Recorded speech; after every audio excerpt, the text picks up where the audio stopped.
positions of membership chair, finance chair, and was the club president for 2 years. During his term as club president, the Vermillion Club had achieved the Presidential Citation and EREY awards. At the district level, he has served as an assistant governor, district conference chair, and chief of staff to the governor. Jim has supported or led numerous local service projects for the Vermillion Club area. He supports the Rotary Foundation and is currently a Paul Harris Plus 4 member. Wonderful, that's great. So please stand and welcome District Governor Jim Duke.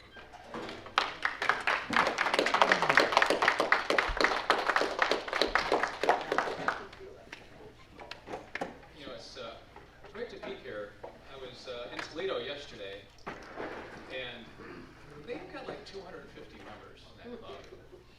So when you go to a club meeting of theirs, there's probably 120 out there. It's a big auditorium size, you know, big stage, platform, screen. It's a big production, right? But when you leave, you know, I really can't say that I got to meet a lot of members, or this is really important, how much did I really learn about Toledo? Because I was talking to Mike before the meeting, and I told him, you know, coming to a club meeting, if I leave here today and don't know more about Hicksville than when I came, then it was a failure for me, because that's important for me, is to learn about your town, learn about you. I can tell you that when I went to live in Vermillion, I came from Toledo, and I had a lot of friends, you know, some family was there, and you just know everybody, and you feel comfortable. But then when I moved to Vermillion, and it's not too much bigger than Hicksville, you know, small town, you know, I sort of fell out of water, I fell out of place. I wasn't connected to Vermillion. You know, it sort of made me sad because I wanted to be. It's a small town. You want to feel connected. You want to feel like you're making a contribution to the town. And so my next door neighbor, you know, he came up to me and he said, how about joining Rotary? And when he asked me to join Rotary, what do you think I said? What is Rotary, right? Nobody knows what Rotary is. That's the big secret in our country today. It's a well-guarded secret. Nobody knows what Rotary is. So we started talking about what is Rotary. I thought, that might be the ticket. You know, this might be the way to get connected to Vermillion. So I joined the Rotary Club, and you know, after I started doing a few service projects in town, you know, you get to know people, you know, they get to know you. And it wasn't before too long that I actually formed a connection with Vermillion, just because of the Rotary Club. But I have to say today, you know, after being, you know, with this organization, even though I joined for service, you know, that's not why I stay. I stay because of this. You know, it's that Rotary Fellowship. Because you know, the Vermillion Rotary Club was like a second family to me. It was like a second home. You come in there, and you know everybody, you feel warm, you feel comfortable, you can talk about your life. And it just made me feel good. I just like, wow, this is fantastic. And as being a new Rotarian, I was sort of torn. I'll tell you what happened, because the club president at that time, you know, he was suggesting that our club members go visit other clubs. And I thought, wow, why would I want to do that? You know, Vermillion is such a great club. I like all the members here. Why would I want to go visit other clubs? So I decided to ask our members of our clubs, you know, what they do. So after a couple lunches and this that, I asked them, nobody in our club visited other clubs. They just liked Vermillion, they just stayed there. So now what do I do now? Because nobody visited other clubs, but that the club president wanted to go out there and visit other clubs. Because I'm a new Rotarian, I decided I'm going to do what the club president said, right? So I decided to go visit another club. I'm going to tell you a real quick story here. So I went down the road to Huron. It's only about 10 minutes down the road. And I decided I'm going to try to, you know, visit their club and see what they're like. And so I walk in the door, and I have to admit, you know, I'm sort of nervous now because I don't know anybody in there, going in there cold turkey. What are they going to be like? So I walk in the door. They've got like a table there. It's like a welcoming table. As soon as you walk in, you know, hi, I see you're not from our club. I said, no, I'm down the road from Vermillion. I said, welcome to Huron. Okay, thanks. So far so good. And they sort of gave me some instructions, you know, where the food was at, you know, the lunch line and everything. So I'm standing in line to get lunch, and this gentleman, he comes up to me and he goes, hey, I see you're not from our club. I said, no, I'm not. And he goes, come to our table and have lunch with us but I did. We had a great conversation. They made me feel, warm and welcome. And when I left Huron, I thought, wow, this club is just as good as Vermilion. It's that Rotary Fellowship, right? So it encouraged me to go visit other clubs and other clubs.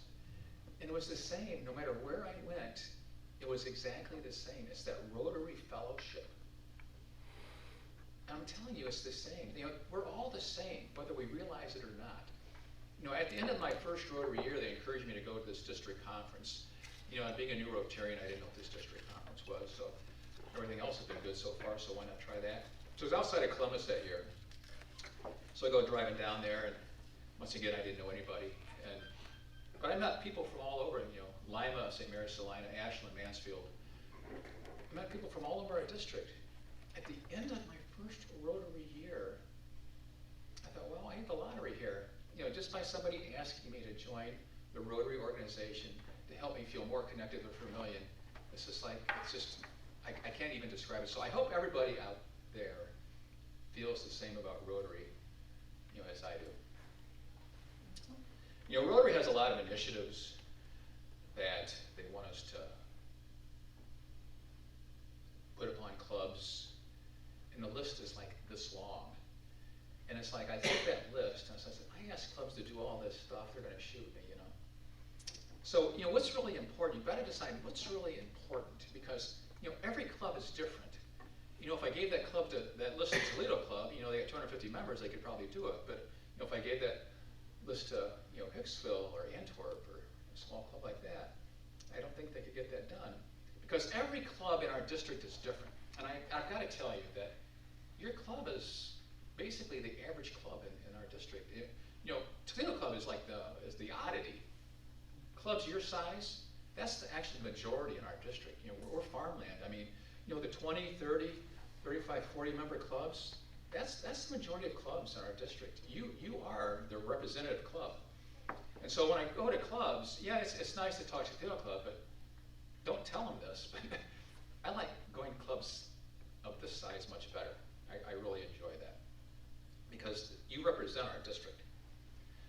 And Rotary is asking our clubs to increase our impact. And when I go to a club and I say, you need to increase your impact, what does that really mean? You're doing that right now without even realizing it. And I'll tell you how. I went to a couple of clubs, I think it was Upper Sandusky, as I was going through town. It was a small town, like yours. And I noticed on the light posts, as I was going through town, they had posters of veterans on the light posts. I'm sure you've seen them before. If you've been to a small town, had those posters of veterans. But when I got to the Rotary Club, I didn't realize that they actually did that. The Rotary Club did that. And by doing that, that Rotary Club made an impact in their local community by doing that. I know it's, I think it was Bucyrus, they've got a great backpack program down there for the kids in the high school. They're making an impact in a student's life. I know Mansfield this year planted 70 trees.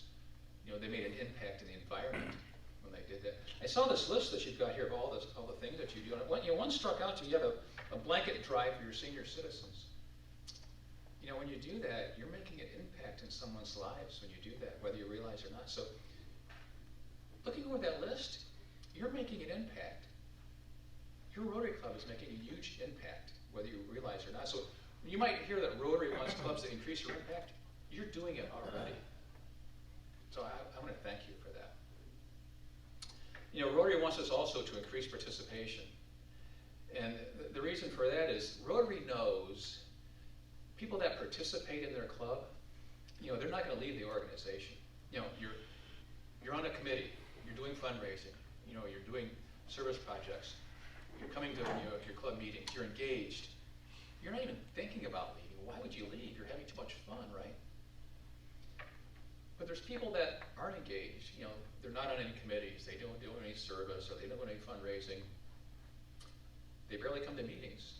And then after a couple years, they end up leaving. And what they say is that Rotary just wasn't for them. And it's not that Rotary wasn't for them, it's just that they chose not to participate. So that's why I highly encourage all clubs to increase your participation. Because what it boils down to really is, it's all about membership.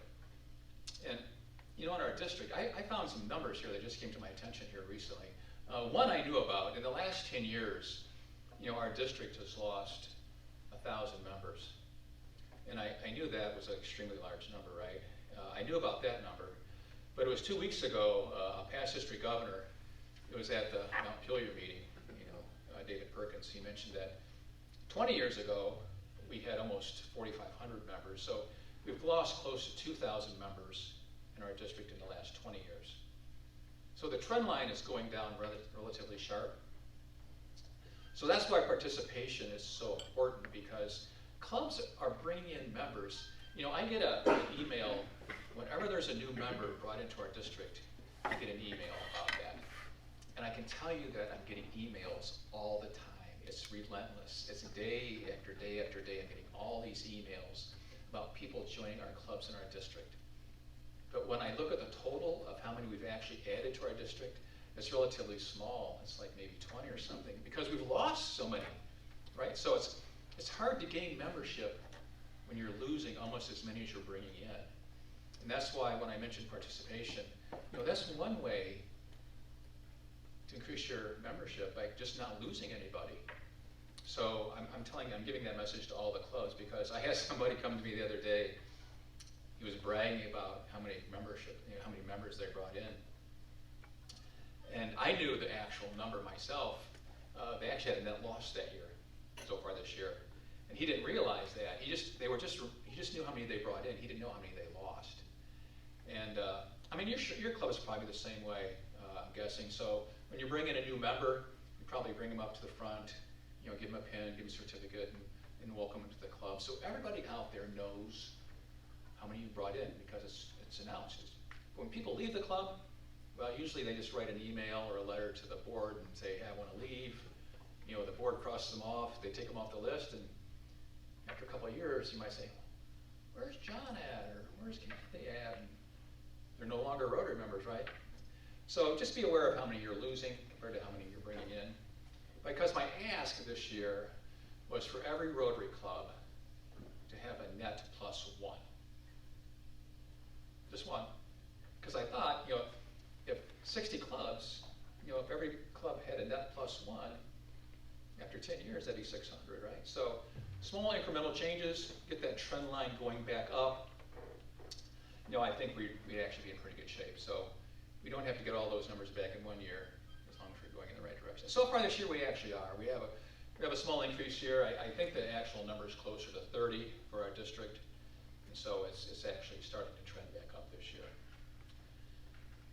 You know, I have to also thank you guys for having a succession plan. You know, it was mentioned that I was at the Vermilion Club. I was club president for 2 years in a row. That wasn't by design. I didn't want to be club president 2 years in a row. It was one of those things where we didn't have anybody to follow me. And that's actually sort of common in our district, believe it or not. There's a lot of clubs that have the same president year after year after year. And so that was one of the first things that I did when I was club president, was try to get a succession plan in place, so we'd have 2 or 3 club presidents that, you know, to follow me. Because, you know, if you're going to be a club president and you know a year ahead of time, or sometimes even 2 years ahead of time, that you're going to be club president, when it's your turn, you're actually be a better club president for that. And your club's going to be a better club for that. So I want to thank you. I know you're smiling over there. But, you know, thank you for stepping up and being a president-elect and being a president, because not all clubs are lucky. Because I can tell you right now today, you would think with only 4 more months to go in this Rotary year that all clubs would have a president-elect identified. Well, there's probably, I'll say 10 or so that probably don't right now, and they're struggling with that. And sometimes, I mean, maybe you know how it works, where, you know, next thing it's June 15th, and you get tapped on the shoulder and you say, hey, you're going to be president in 2 weeks. Well, it does happen. So sometimes those clubs tend to struggle. You know, once again, I want to thank you for having a succession plan. It's a big deal. You know, I'd like to talk a little bit about our grant process that we had this year. Our grant process was very successful. So we moved up the grant deadline to June 30th. So all the clubs in our district had to have their grants in by June 30th. We did that for a reason, because it takes us a while to approve the grants, it takes us a while to get that money, and then it takes us a while to get those checks into the club's hands. So we had all the money dispersed by probably mid to late August of this year. So we had a very successful grant program for clubs in our district. We actually gave out $62,500 in grant money to clubs just like yours in our district. And anybody want to take a guess where that money came from? Well, it came from our foundation, but it came from us. Yeah, that's exactly right. So when you give to the Rotary Foundation, a portion of that money actually comes back to our district for us to use. So that money actually came from us, came from me. Whoever gave to the foundation, that money, that's where that money came from. It came from us.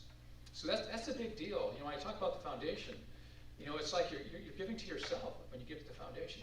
And actually, when we gave out $62,500 to local clubs, we also have the same amount of money that we get to use for global grants.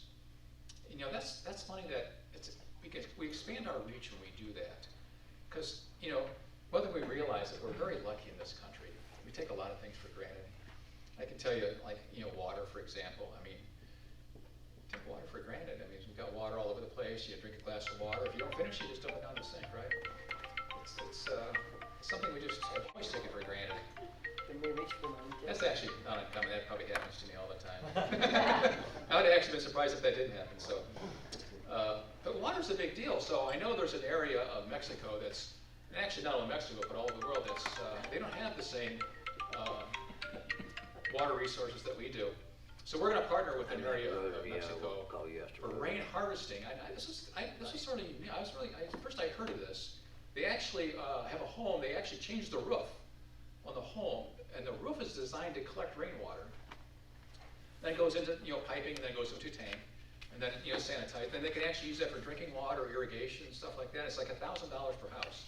And so our district put in $8,000 or so for the first round. I think there's going to be 3 waves of that. But it's simple stuff, really. And the money that we use to do that, that came from us. That's when you gave the foundation, that allowed us to make that happen. So, we're expanding our reach, and we're making an impact. So when I say give to the foundation, I always encourage people to give to the foundation. It's a great value, but how much you give, it doesn't really matter. It could be $25, $50, $250,000. Maybe we've got $250,000. I like to say that number because there actually are people in our district that give $250,000. It's quite a lot of money. I know they're probably making more than I do right now, but so there's no right or wrong amount. So if you're ever asked to give to the foundation, I encourage you to do so because a lot of that money comes right back to us, and we get to use that to do good in the world. When I talk to clubs, I like to talk about a sensitive subject, and it's one you probably don't hear a lot about, and it's mental health. And you're probably wondering why I'm going to be talking about that. I mean, it's a Rotary presentation, it's a Rotary talk. But our Rotary International President, Gordon McAnally, he's really high on mental health for his own personal reasons. In post-COVID in our country, there's been a lot of depression. And it seems like today, for whatever reason, I know especially me, it seems like we're stretched in 1,000 different directions. You've got friends, family, work, Rotary. It seems like there's so much stuff going on in our world, and we're just stretched. And sometimes we're just like crying out inside for help. We just want to ask somebody for help because we've got, we're just down mentally.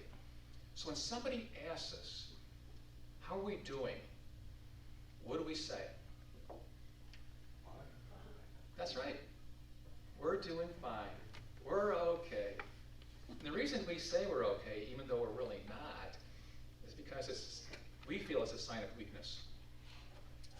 You'll ask somebody to help you paint your bedroom or put up a fence, or you'll ask them to do just about anything, except you won't ask them to help you because you've got some mental issues, because you're stretched, because we think it's a sign of weakness. My wife, she said at the beginning of my Rotary year, as being a district governor, she said to me, I suppose it's going to be Rotary 24/7 this year, right? And I said, absolutely not. It's going to be Rotary 23/7. And it can stretch you. You've got to maintain a balance in your life. So that's what I ask everybody to do is, take a step back, take a breath. I'll tell you a quick story after this, but try to maintain a balance in your life. It was at the Toledo Club yesterday, and I've never been asked this question before. This lady gets up to the microphone and she goes, "I've got a question about mental health." I said, "Okay." So now I'm getting nervous now. I've never had anybody ask me a question about mental health. She goes, what do you do, or what would you suggest to help you inside with your, mental health? If you're stressed, if you're really stressed, how would you relieve that? And I said, well, venting always works really well for me, because, coincidentally, that same day, the day before, I probably had 3 or 4 people in our district. They just came and called me up and they just vented. It was like a rant and a rave for 15, 20 minutes. I actually had somebody call me up last night for about 15 minutes. And it was good for them to vent. It was good for them to let it out. Because I said to each one of them, when they were done, I said, "You feel better now?" And they all said, "I do feel better." So sometimes you just have to tell somebody what's going on. Don't be afraid to vent. It's like a relief valve, a safety valve. That's our own mechanism for controlling. So, my ask is maintain a balance in your life. And remember, if we're going to help others, we have to learn to help ourselves. Just remember that, please. And as I can go and talk to clubs and just stand up here and give my spiel, but what I get the most out of is afterwards, like right now, because I always encourage clubs to ask me questions, because that way I get to engage with you, you get to engage with me, and that's probably the most part, or the part that I like most about all these meetings. And I was surprised yesterday. Normally when a big club like Toledo, they hardly ask any questions. Mostly the clubs your size, they usually ask a bunch of questions, So I was at Toledo, and I'm looking out there, there's about 120 people out there, and they got a microphone out there, and I said, "Does anybody have any questions?" And then all of a sudden, all these people started lining up behind the microphone. What in the heck is going on around here? There's one question after another, but it was a good time, it was engaging, and I really enjoyed that. So I'm asking you today, does anybody have any questions? Thank you. What's your question? What's happening with youth exchange? That's a great question. I was just talking to Mike earlier about that. So youth exchange took a hiatus for a couple of years. There were some own internal issues with the program. We felt that if we didn't have a quality program, we're not going to have one. So part of it was we started up after COVID too soon. It was right after COVID we started the program back up with a brand new team right off the bat. Everybody was brand new, and we started bringing inbounds and outbounds and doing all that stuff. And I don't think we were quite ready, so we had a few hiccups. So we decided to take a break, regroup, and so Pam Brumbaugh was going to follow. So Tim Ryan follows me, and then Pam Brumbaugh is going to follow Tim. We will have the program up and running for her year, inbounds and outbounds. So what that means is the outbound process for the students to go outbound, that will probably start around October or November of this year. So that will come pretty soon. So if you're interested in youth exchange or you want to know what's going on, Pam Brumbaugh, she's from Sandusky Club.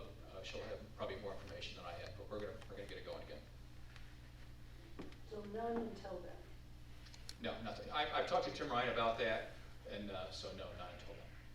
But it goes pretty quick though. Like I said, the outbound process, because you have to interview the students, you have to interview the parents, and a whole bunch of stuff. The whole process takes a while to actually get that going. So October this year, it's really only, 6 or 7 months before we actually start that process, really. So the first one's going out would be the 25-26 year, school year. The first one's going out would be the 25-20, that's correct. Well, we should add inbounds too. Yeah. Yeah. Yeah. Is there gonna be short-term, long-term thing in that, or not? It'll be so it's mostly long-term. Rarely do we have short-term, but we've had some short-term, but it could be either one. It could be either one. It's basically, when it's come to that, it's not so much for us. If there's a student that expresses a desire that they want to do a short-term, then absolutely we'll do a short-term too. Yeah. Related to that, Yeah. your website the youth exchange website needs to tell that, because it's way out of date. Yeah, I know. So, yeah, so the whole website, yes, we know there's outdated material on there. It's expensive to get that website updated, just to let you know. So it's actually our budget, in our budget, it's 2 hours a month. That's what we budget for. So somebody goes in there for 2 hours a month and updates the website. And you would think for 2 hours a month, you can get quite a bit done. You really can't get a lot done with 2 hours a month. So we know some of that's outdated, and we will get to that, I promise. And just, I hate to even throw this out there, but you know, are you guys on DAC-TV? Is that what you guys use for your database? You do? Because some clubs use Club Runner. Ever hear of Club Runner? It's the same as DAC-TV, but it's a different platform. Some of our districts, 6630 uses it. I don't know if the other ones use it or not, but they're competing. They're competitive platforms. You know, one's Club Runner, one's. They serve the same purpose. They just do it in a different way. Club Runner is probably a little bit more up to date with their user interface, more user friendly. So there is some talk in our district to move towards Club Runner. There's a lot of talks going on behind the scenes to do that. I'm not too involved in that because it won't affect my year. My predecessor, my successors here, Tim Ryan. So I don't know what's going to happen with that. I know Club Runner is more expensive, but if we were to move to Club Runner, that website would be completely changed. Personally, that'd be a big change for us. I think to move from DAC-TV to Club Runner, I think would be a huge change for us. So I don't anticipate us doing that, but just to let you know, we will update the club. However we do it, we will update the website, I promise. Yes? Is the district conference open up yet for reservations or not? It is. It is, okay. Yeah. It's still at Maumee Bay? Yeah. And So, what's the date? yeah, so I'll talk a little bit about, I'll just talk real briefly about that. So I'll leave the dates are April 19th and 20th, Friday and Saturday. We changed the format this year. So in the past couple of years, the district conferences have been really expensive to attend. I don't know if you realize or not, but I think the registration for a single was $200, $199 was $200 just for a single to attend. Then you throw in, you know, say your spouse comes and you got a couple nights hotel room and this and that. You know, you could be looking at close to $800 or $900 just to attend the district conference. And they were Friday and Saturday. And me personally, this is just me personally, I didn't want finances to get in the way of somebody attending a district conference. I wanted to make the district conference affordable to everybody. You know, I'm not going to cater just to the rich and famous. So we reduced the registration fee from $200 to $85 per single. I think it's $140 or $145 for a couple. So we chopped it by 2/3. And what allowed us to do that was basically one thing. You know, it's normally a 2-day conference, Monday night, all day Saturday, or Friday, all day Saturday, then you leave Sunday. So I shortened the duration. So the district conference is going to end at 1 p.m. on Saturday. Big savings on food. So that was a big deal. That's a big deal. It helps us reduce registration costs. And, you know, we talk about friends and family. I talk about the Rotary Fellowship. I wanted everybody to be home in the evening with their family Saturday night. I didn't want the whole weekend to be used with Rotary. So that accomplished that too. So by shortening the duration to 1 p.m. on Saturday, easier to, more financially viable to attend, and everybody can be back home with their family Saturday night. So the registration is open right now. And I can tell you though, if you want to stay at the resort, there wasn't a lot of rooms left. I can tell you, the last time I looked, there might only have been 20 rooms left. They were really going fast. So, but I know there's hotels around there if you want to stay at a hotel too. Yeah, thanks for asking about that. Before I get off the stage, you guys have a public image chair? Yeah. Well, you know what? Nobody else does either. No, there's only a few clubs out there that actually have a public image chair. You know, because we talked about membership, you know, bringing new members. I can tell by looking at all the list of stuff that you guys do, and you do a lot of good stuff here in this club. You do a lot of stuff. don't be afraid to tell people. Tell everybody what you're doing. You know, it's not a secret. Because sometimes I think, you know, if everybody knew our organization, and if everybody knew the good that you were doing, you might have people knocking on your door to get in your club, right? So that's what I tell everybody. Get the word out. You know, public image. You know, I go to a lot of clubs. They think if they post on Facebook, and all the members in their club like it, that you got the word out. And that's really not getting the word out. Public image is, you know, the banker, the person at the post office, the person at the grocery store, the person at McDonald's, your neighbor. The whole town is public, right? So you guys are doing a lot of stuff, and it's good. Make sure you tell everybody. And I always end, is there any other questions, by the way, before I end? I always end my last thing that I say before I get off the stage. And it varies. I say the same thing, but the reaction is always different for every club. And I'm going to say, OH. I-O. Because you know what? Some clubs are 50-50. You know, Lima, I mean, I had like 119 people for the Buckeyes, one person from Michigan. But I've had it 50-50 before. I was at Toledo Club yesterday. I think it might have been 50. Because the closer you get to the Michigan line, you know, it's like, you know, but I was hoping you guys are big Buckeye fans. Thank you. Thanks, everybody. I like your directory here. It's pretty nice. We used to have a newspaper in town. Oh. You know, I sat over there, and it's like, you know what, I knew you were gonna say that. Public image, right, Larry? Thank you, appreciate it. Well, Jim, thank you for being here. We appreciate your time, your dedication to Rotary, and your service to the club, the district, and venturing to all the clubs in the district. So, there's a giving organization. I know you're